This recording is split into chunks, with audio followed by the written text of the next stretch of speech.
Asalaamu calaykum waraxmatullaahi wabarakaatu. Waa mar kale isku soo noqod wanaagsan. Muuqaalkani waxaa ku soo gudbin doonaa daawade 10 su'aalood iyo jawaabahooda oo aad u adag, kuwaas oo ku saabsan diinta Islaamka. Fadlan haddii aad nagu cusub tahay daawade, dambaleelka furo si ay kuu soo gaaraan muuqaalada cusub. Fiidiyogana like saar, asxaabtaadana u sheer gareey.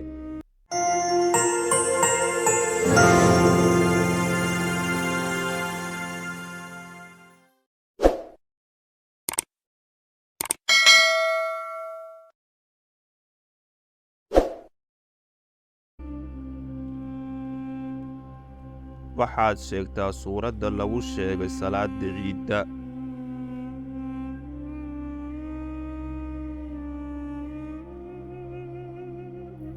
Suurat Al-Kawthar.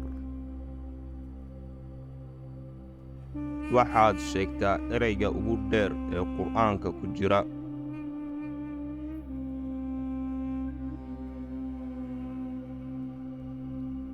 Faasqaynaakumuuhu. Waxaad sheegtaa aayadda ugu dheer Qur'aanka Kariimka.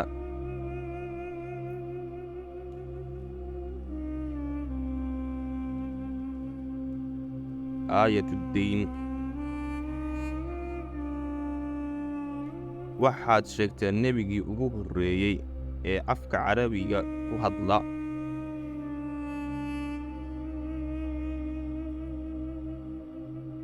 Ismaaciil calayhi salaam.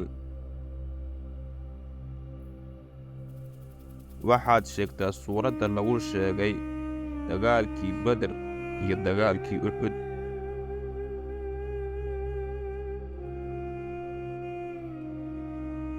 Suurat Aali Cimraan.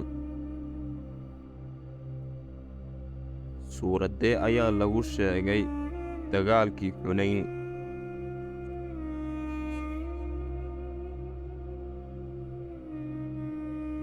Suuratu Tawba.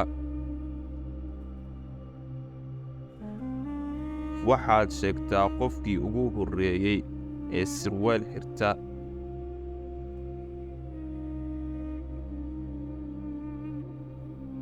Nebi Ibraahim calayhi salaam.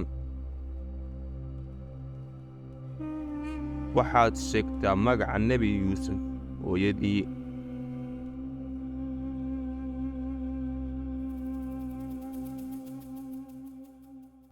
Raaxila.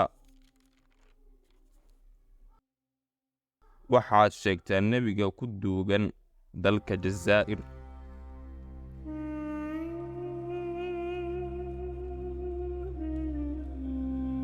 Yuushac ibnu Nuun. Waxaad sheegtaa nebi la duugay Nebi Maxamed kadib.